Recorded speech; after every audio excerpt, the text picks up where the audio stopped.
Y saludo a Denise Merker, querida Denise. Esta frase del presidente de que en política siempre hay que optar entre inconvenientes, es buscar el equilibrio entre la eficacia y los principios, suena a una justificación de las formas que utilizó la mayoría que encabeza Morena para aprobar esta iniciativa de reforma tanto en la Cámara de Diputados como en el Senado, particularmente en el Senado, donde se valen de un hombre como Miguel Ángel Yunes Linares y Miguel Ángel Yunes Márquez, que por años y años y años el presidente criticó, no solo criticó, sino que lo identificó como lo peor de lo peor de lo peor de la mafia de la política mexicana.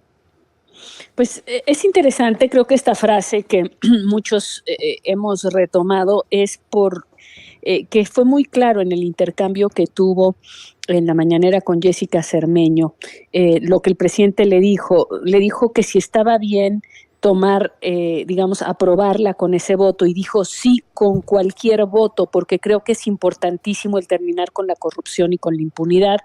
Después dijo que el beneficio que significa para el futuro en nuestro país básicamente justificaba la situación, y después dijo esta frase de que pues hay que buscar el equilibrio entre la eficacia y los principios. Y a mí me parece delicado porque ¿cuáles son los márgenes que te tomas para decidir que algo va a pasar y que tú quieres y has decidido que eso es en beneficio de todos? Me parece que el presidente se pone en el supremo criterio. Él es el supremo criterio de qué es lo bueno para todos y qué justifica en su momento que se valga de cualquier instrumento.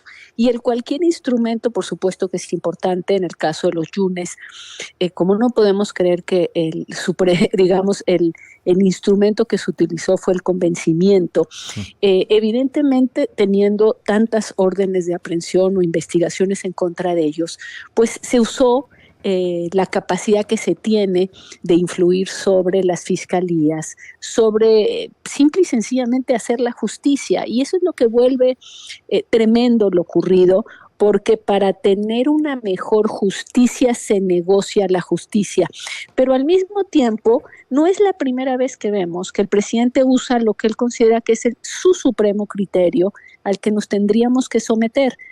Por ejemplo, en el caso de la corrupción en Segalmex, en donde el presidente reconoce que hubo una corrupción, pero se la adjudica a los funcionarios medios y decide que quien encabezó Segalmex, que es Ignacio Valle, pues a él en realidad es una buena persona al que le vieron la cara a estas personas, y no solamente no hay un seguimiento de responsabilidad por la pérdida de dinero público, sino que además le da un puesto en la Secretaría de Gobernación. El presidente decide que él sabe mejor que nadie que ese hombre es bueno y que fue engañado. ¿Cuál es el límite de este supremo criterio?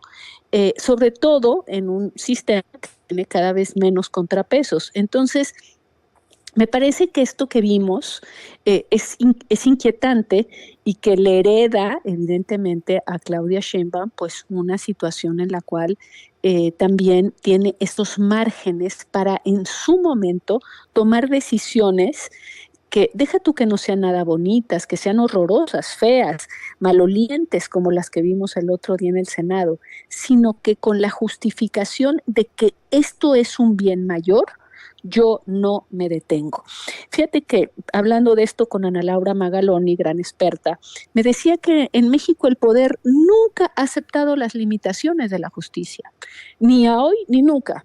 Algunas veces más descarado, otras veces menos descarado, pero el poder en nuestro país siempre ha utilizado la justicia como un instrumento político, y la justicia y la ley es para los demás, no para los que estén conmigo. En este caso, Miguel Ángel Yunes ya no está del otro lado, ya está de mi lado, entonces la justicia ya no se le aplica.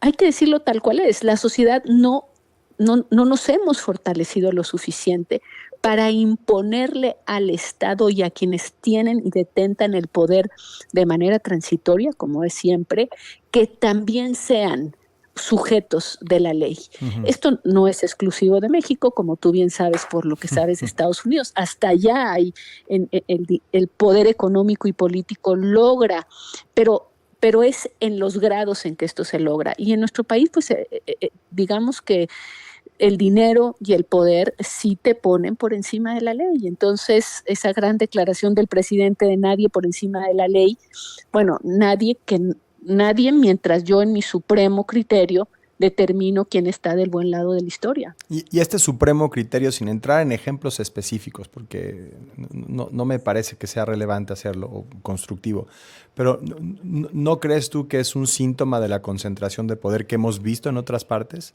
Cuando se concentra tanto el poder, entonces se justifica, porque solo yo puedo hacer lo que necesita el país, porque solo este movimiento es moralmente puro para llevar a cabo la transformación que necesita este país, y por eso yo puedo decidir cuándo sí y cuándo no los medios justifican el fin. Mira, lo más inquietante de esto, por supuesto, y hoy lo plantea Cepeda Patterson, es cuando el presidente da una muestra de este pragmatismo, de este haya sido como haya sido, pues también manda un mensaje y se lo manda a su propia gente. Y efectivamente, digo, no es que sean neófitos en el asunto, pero imagínate a Ricardo Monreal y a Adán Augusto, considerando que el ejemplo del presidente es pues que a veces sí y a veces no, y que a veces hay principios y a veces hay eficacia. Entonces, es el mensaje moral que el presidente Ambiguo. envía a estas personas, pues me parece que no es muy ambiguo, que es a veces sí, a veces no, y sobre todo cuando hay un objetivo determinado como superior, por quién sabe quién, es decir, sí por el supremo criterio, pero a lo mejor los otros empiezan a considerar que ellos lo interpretan, y entonces esto se vuelve un contagio, y ese contagio, insisto, no es que Monreal y Adán Augusto sean verdaderamente piezas impolutas que de repente se vayan a corromper. Lo que quiero decir es que tendría que haber un ejemplo, un mínimo decoro acerca de una moralidad política o una aspiración a ella. Y el presidente en su declaración de ayer nos dijo, haya sido como haya sido. Había que pasar esto porque es lo mejor para México. Y ¿sabes qué, Enrique? Se podía hacer de otra manera. Y eso es lo que lo vuelve más increíble. Podían haber convencido con modificaciones, con cambios, con negociación. Lo hicieron así porque así decidieron hacerlo. Y es eso, una demostración absoluta de poder.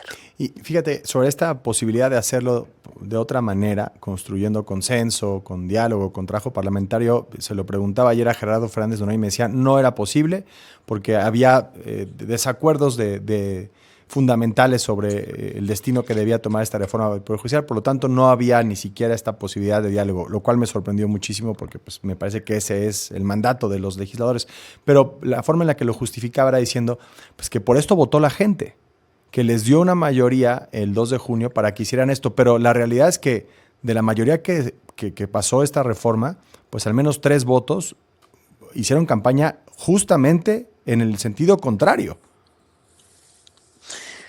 Creo que simplemente pues es una forma rápida de Fernández Noroña de despreciar la posibilidad de una negociación. Habían avanzado mucho en el tema de se necesita una reforma, no es nada más una cuestión de que se vote, había maneras de decidir qué votar, cómo votar, a qué velocidad hacerlo, sí más progresivo. Había muchísimas posibilidades por las cuales, digamos, poder conseguir el voto de una bancada o de parte de una bancada que estuviera justificado en razones y argumentos y no simplemente en el poder. Pero digamos, el argumento de que hay un mandato a partir de la elección de que se hiciera esto. Que ya lo habíamos hablado, sí, ¿no? Sabemos que eran 45 diputados, senadores, hicieron campaña diciendo que no lo iban a apoyar. Sí, ¿cómo te haces esos? Los dos perredistas y Yunes al menos que hicieron campaña desde la oposición justo en contra de esta iniciativa y de lo que representaba la candidatura de Morena y después pues se sumaron a la mayoría. Eso es, me parece la mayor de las incongruencias de lo que hemos visto, pero pues ahí está el asunto. Informábamos más temprano que ya son 19 los congresos locales que han aprobado la iniciativa de reforma, el dictamen.